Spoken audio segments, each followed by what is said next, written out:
बिस्मिल्लाहिर्रहमानिर्रहीम। Dear students, हमारा आज का जो टॉपिक है वो फंक्शंस ऑफ स्टेट से रिलेटेड है। प्रीवियस लेक्चर में हमने स्टेट की डेफिनेशन को देखा था और स्टेट के जो कंपोनेंट्स हैं उस पर हमारा क्वेश्चन था।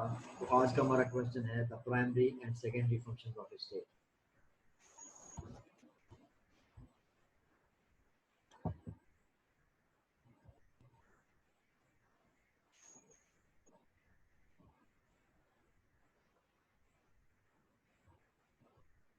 To functions of the state में जो हमने पिछले लेक्चर में भी कुछ फंक्शंस को हमने डिस्कस किया था। There are two functions of state. बहुत सारे फंक्शंस ऑफ द स्टेट हैं, लेकिन जो मेन दो फंक्शंस हैं उनको हमने माइन्यूटली जो है देखना है। नंबर वन है एडमिनिस्ट्रेशन ऑफ जस्टिस और नंबर टू है वॉर। जैसा हमने पहले डिस्कस किया था कि एडमिनिस्ट्रेशन ऑफ जस्टिस जो है ये internal function of the state है। इसका रियासत के अंदर जो है वो फंक्शन है, एक्टिविटी है, ऑपरेशन है। और जो वार है तो वार ज़ाहिर है बियॉन्ड द बैरियर्स और बॉर्डर्स होती है, तो दैट इज एन एक्सटर्नल है। तो जो तो main functions of the state है administration of justice and waging war. जो एडमिनिस्ट्रेशन ऑफ जस्टिस है वो एक किस्म का internal function of the state. It operates, it functions, it governs within the boundary of the state. और जो waging war का कॉन्सेप्ट है it expands beyond the barriers and borders of a particular state. तो administration of justice का जो function है उसको हम इंटरनल फंक्शन कहते हैं विद रेफरेंस टू स्टेट, और जो वेजिंग वार का कॉन्सेप्ट है उसको हम एक्सटर्नल फंक्शन के तौर पर, जो एक्सटर्नल फैक्टर के तौर पर देखेंगे। According to Salmond, John Salmond के मुताबिक the primary functions of state are two: war and the administration of justice. The fundamental purpose and end of political society is defense against external enemies. तो हर रियासत का हक है अपने मुल्क का दिफा करना, अपनी रियासत का दिफा करना, अपनी रियासत के शहरियों को जो है वो एक्सटर्नल ऑपरेशन से, अटैक से, क्रूलिटी से, एट्रॉसिटी से जो है बचाना है। to maintain and sustain the dignity and integrity of its own state। तो डिफेंस जो है हर रियासत का हक है अपनी रियासतों के का दिफा करना, अपने अपने बॉर्डर्स का दिफा करना, अपनी सरहदों का दिफा करना। और इसी मकसद के लिए ज़ाहिर है आर्मी का इदारा है, आर्मी को इस्टेब्लिश किया जाता है, आर्मी को मैनेज किया जाता है, आर्मी को इस्टेब्लिश किया जाता है। अब ये जो twofold functions of the state, there are two sides of the same coin, एक ही सिक्के के दो रुपए। यानी इंटरनली तौर पर रियासत उस वक्त मजबूत होगी कि वहाँ इंसाफ है। इस तरह कहा जाता है। जूरिस्ट जो है, फिलोसफर जो है, उनके बकौल कि रियासत जो है वो रिसोर्सेज के बगैर तो सर्वाइव कर सकती है, लेकिन रियासत जस्टिस के बगैर सर्वाइव नहीं कर सकती।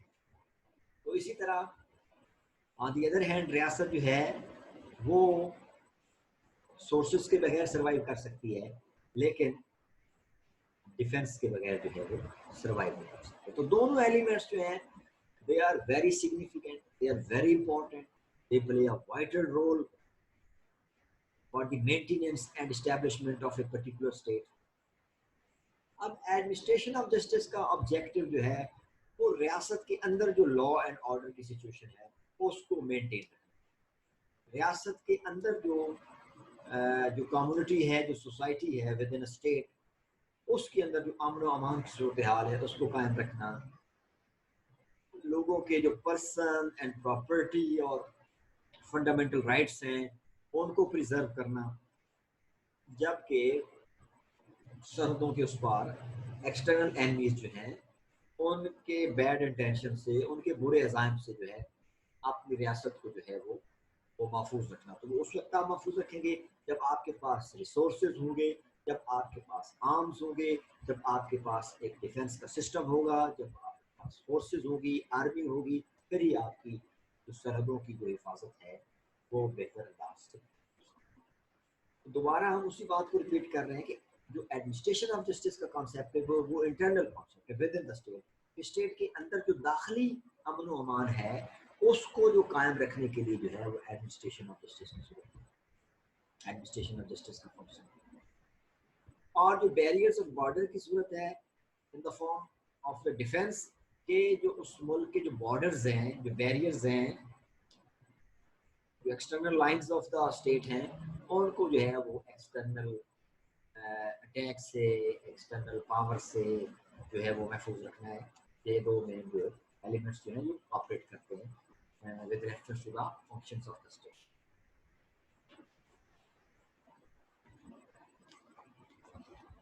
These two functions can be traced in history from the earliest times। तो अब ये दोनों फंक्शन जो हैं वो बहुत पुराने मुआशरे के कल्चर में, तहजीबों के कल्चर में आ रहे हैं।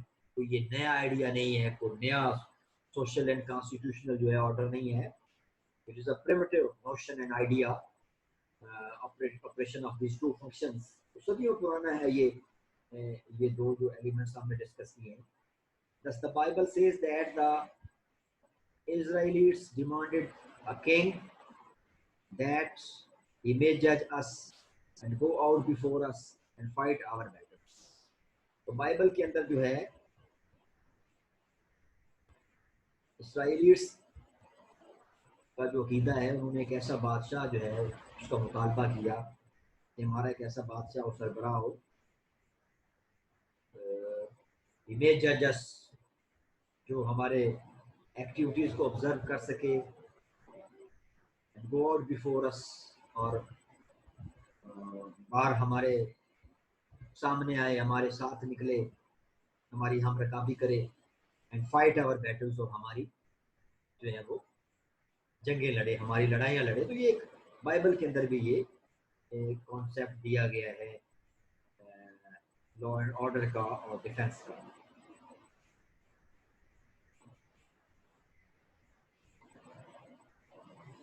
Leviathan, as Hobbes tells us, according to Hobbes जो है, Leviathan carries two swords, the sword of war and that of justice। तो हिस्टोरिकल जो करेक्टर है लेविएथन जो है हिस्ट्री के अंदर, उसमें वो माइथोलॉजी में वो जो मेंशन कर रहे हैं, उसके पास जो है लेविएथन जो है, हॉब्स के मुताबिक जो लेविएथन जो है उसके पास भी जो है वो दो तलवारें थी।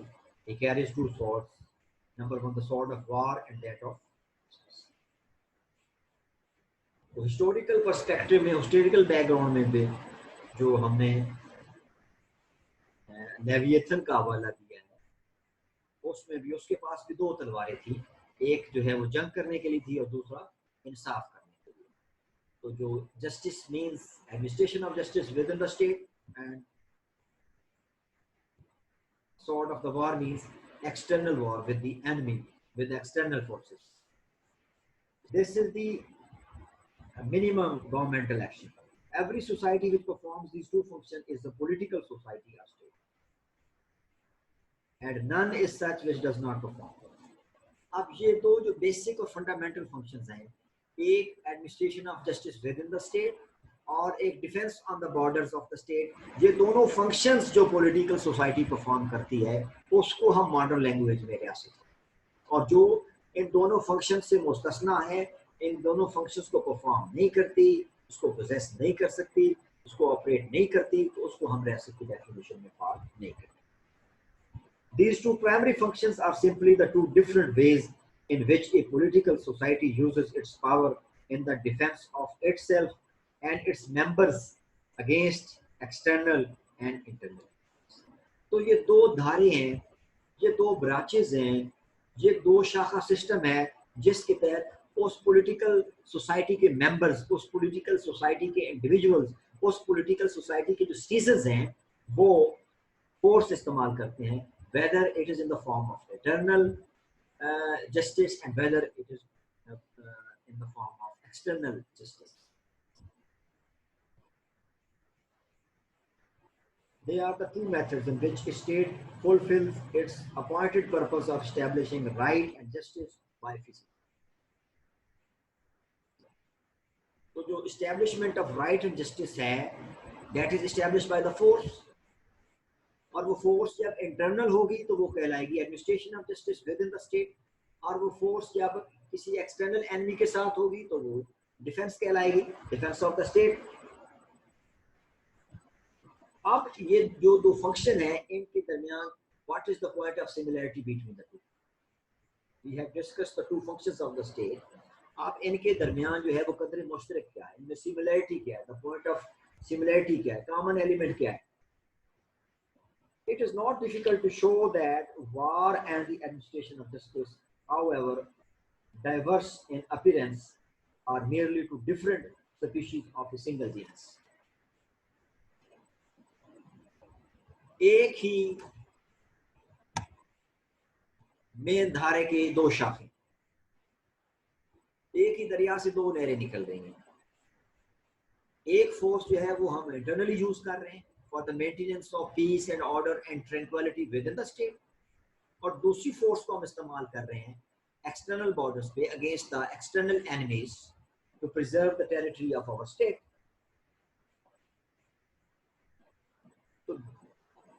These are two different species of a single genus. ये biological language है, biological terms हैं कि एक ही genus की दो species है, एक ही चीज से दो शाखें हैं, दो नस्लें हैं.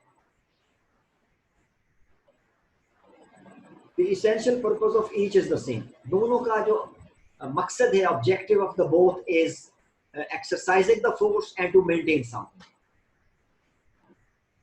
दोनों functions जो हैं उनका जो ऑब्जेक्टिव है, जो मकसद है, जो पर्पस है, वो एक्सरसाइज ऑफ पावर और फोर्स है and to preserve and safeguard and protect something. Each consist in the exercise of the organised physical force of the community. अब एडमिनिस्ट्रेशन ऑफ जस्टिस की सूरत में सोसाइटी और कम्युनिटी की जो इटसेल्फ फोर्स है उसको एक ऑर्गेनाइज्ड बेस से जो है हम यूटिलाइज कर रहे हैं to maintain the peace and order in the society, in the community, within the state.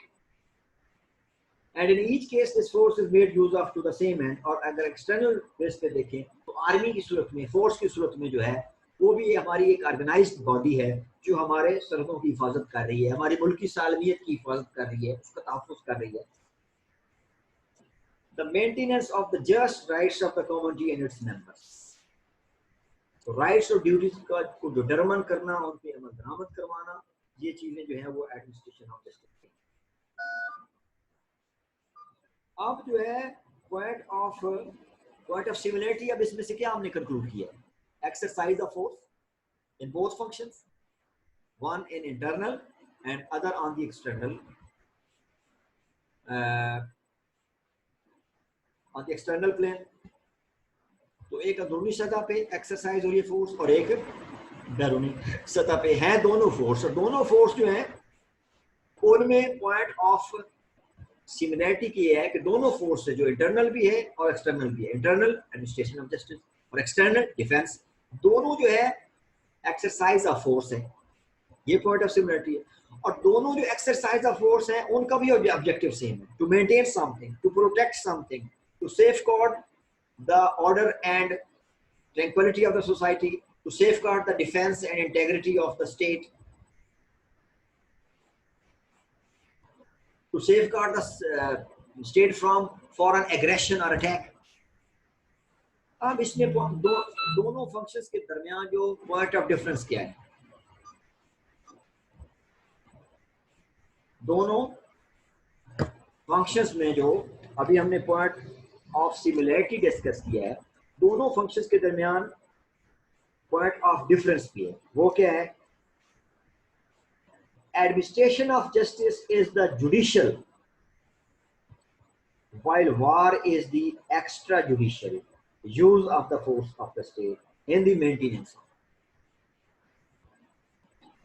जो एडमिनिस्ट्रेशन ऑफ जस्टिस है ये भी फंक्शन कर रहा है, ये भी ऑपरेट कर रहा है Administration of justice operates, functions in a judicial form. ये एक judicial method है, क्योंकि जो अदालतों का निज़ाम है, जो डिस्पेंसन ऑफ जस्टिस का प्रोसेस है, ये ज़ाहिर है कोर्ट्स के थ्रू हो रहा है और जुडिशियल सिस्टम है, जुडिशरी का काम है। तो जो एडमिनिस्ट्रेशन ऑफ जस्टिस का कॉन्सेप्ट है, ये जुडिशियल टर्म है, ये जुडिशियल कॉन्सेप्ट है, it is pertaining to the judicial setup. और जो क्योंकि आर्मी जो है वो एग्जेक्टिव का हिस्सा है, तो जंग लड़ना जो है वो फोर्सेस का काम है, वो आर्मी का काम है, वो अदलिया का काम नहीं है। तो जो फोर्सेस का काम है, जो आर्मी का काम है सरहदों की हिफाजत करना, जंगें लड़ना, तो ये एक किस्म का एक्स्ट्रा जुडिशियल ऑपरेशन। जो वेदर स्टेट अदालतें अपना फर्ज निभा रही हैं, वो जुडिशियल प्रोसेस है, वो जुडिशियल कॉनोटेशन है। और जो सरहदों पर हिफाजत डिफेंस हो रहा है बाय द आर्मी, ये एक्स्ट्रा जुडिशियल प्रोसेस है। तो ये एक पॉइंट ऑफ डिफरेंस है इन दोनों के दरमियान। Force is judicial when it is applied by or through a tribunal whose business is to judge or arbitrate between the parties who are at issue. तो अदालतों में जो फैसले होते हैं वो जुडिशियल प्रोसेस है, जुडिशियल प्रोसीडिंग्स हैं, जुडिशियल डिसीजंस हैं। तो इट इज एक कोर्ट्स के पास एक अथॉरिटी है, एक टूल ऑफ फोर्स है जिसको वो इस्तेमाल करते हैं। इसी तरह it is extra judicial when it is applied by the state directly without the aid और इंटरप्रिटेशन ऑफ एनी सच जज आर्बिट्रेटर। तो जुडिशरी के मदद के बगैर जब रियासत अपनी पावर या अथॉरिटी को डायरेक्ट सरहदों पे या किसी के साथ जंग करने में इस्तेमाल कर रही है, तो फिर हम उसको एक्स्ट्रा जुडिशियल प्रोसेस कहते हैं। अदालतों में जो प्रोसीडिंग चल रही है और जो फैसला जाद होते हैं, राइट्स और ड्यूटीज को जो डिटरमिन होती है, कन्विक्शन या एक्विटल होती है, ये जुडिशियल प्रोसेस है। और सरहदों पे जो जंगें लड़ी जाती हैं, क्योंकि वो एग्जेक्टिव का काम है, वो एग्जेक्टिव का हिस्सा है, तो उसको हम एक्स्ट्रा जुडिशियल प्रोसेस कहते हैं। ये पॉइंट्स ऑफ डिफरेंस है। अब दोनों में पॉइंट ऑफ सिमिलरिटी ये है, एक्सरसाइज ऑफ फोर्स। दोनों जगह पे एक्सरसाइज ऑफ फोर्स या एक्सरसाइज ऑफ अथॉरिटी या एक्सरसाइज ऑफ पावर जो है वो इस्तेमाल हो रहा है। दोनों में पॉइंट ऑफ सिमिलरिटी ये है कि दोनों का मकसद है to preserve something, to safeguard something, to protect something. लेकिन पॉइंट ऑफ डिफरेंस ये है जो जुडिशरी का काम है, जो अदालतों का काम है, वो जुडिशियल प्रोसेस कहलाएगा, एडजुडिकेशन जुडिशियल प्रोसेस होगा, dispensation of the justice judicial process होगा in the courts of the state, in the courts of justice. और जो सरहदों पे जंग लड़ी जाएगी एनिमीज के साथ, एक्सटर्नल ऑप्रेसर्स के साथ, वो जो है वो एक्स्ट्रा जुडिशियल के जुमरे में आएगी। Judicial force involves trial and adjudication as a condition precedent to its application. Extrajudicial force does not include these elements. Judicial force does not move to the maintenance of rights or the suppression of wrongs until these rights and wrongs have been authoritatively declared and ascertained by the formal judgment of the court.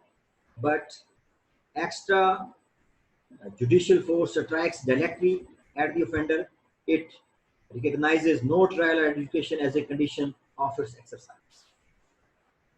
तो judicial process के लिए जरूरी है कि उसमें trial का element है, उसमें एडजुडिकेशन का एलिमेंट है, और उसकी जो प्रेसिडेंट ये है, उसके लिए प्रायर रेक्विजिट ये है कि जुडिशियल प्रोसेस में जो rights and duties already declared by the state होंगे, recognized by the state होंगे, recognized by the common laws of the state होंगे, उन पे जो है वो अदालतें जो है अपनी फैसला जात जो है उनको इशू करेंगे। लेकिन जो ये एक्स्ट्रा जुडिशियल प्रोसेस है in the form of war, इसमें जो है ये स्टेट का डायरेक्ट फंक्शन है, इसमें किसी ट्रायल की जरूरत नहीं है, इसमें किसी एडजुडिकेशन की जरूरत नहीं है, इसमें जो किसी स्टैट्यूटरी लॉ की प्रोविजंस की जरूरत नहीं है।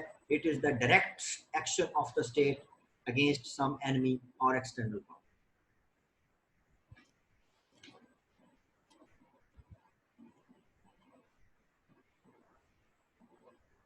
Judicial force is regulated by law, while the force of arm is usually exempt from such control. तो जो जुडिशियल फोर्स है उसको लॉ के जरिए रेगुलेट किया जाता है, लेकिन जो force which is utilized by the army, by the forces, that is not necessary to be regulated by the law, because it is operated or it is exercised in emergency conditions, in inevitable and indispensable circumstances. So इसके लिए वो prior जो है legal requirement की जरूरत नहीं है. Judicial force is commonly exercised against private persons, extrajudicial force against states.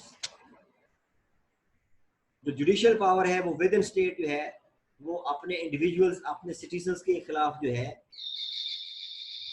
इस्तेमाल की जाएगी कि अगर जो है